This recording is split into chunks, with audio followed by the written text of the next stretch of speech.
Nakita tayong bata dito kumukuha ng kangkong. Tanungin natin kung anong gagawin nila para yun sa kangkong na yan. Oh, yan.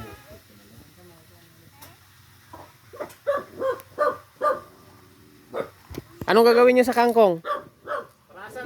Na? Pa? Ay, pangkain sa baboy? Ah.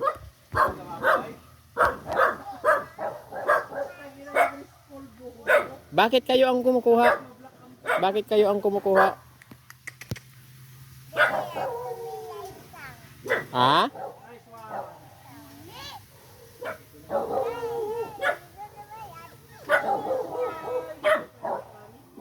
Ang init-init. Mainit. Yan. Dapat naglagay kayo ng kumuha kayo ng sombrero nyo.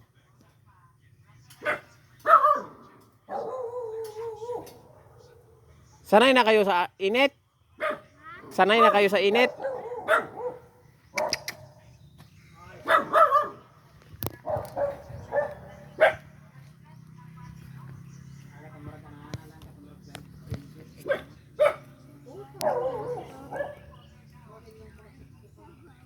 Ang sipag nyo namang dalawa.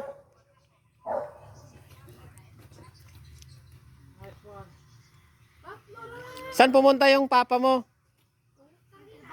Nagtrabaho? Ah, nag-aaral ka na? May pasok kayo bukas? Saan ka nag-aaral? Ay, dyan lang? Ah. Anong grade mo na? Grade 5 ka na? Ang sipag nyo naman. Mag-aral kayong mabuti ha? Eh si mama mo? Ah, nandun sa bahay nyo? Oh, kumain na kayo?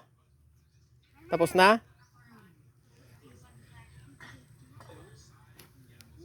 Oh, magsipag kayo para makatapos kayo ng pag-aaral. Okay? Eh yung kapatid mo yung maliit? Kapatid mo? Ay hindi pa siya nag-aaral?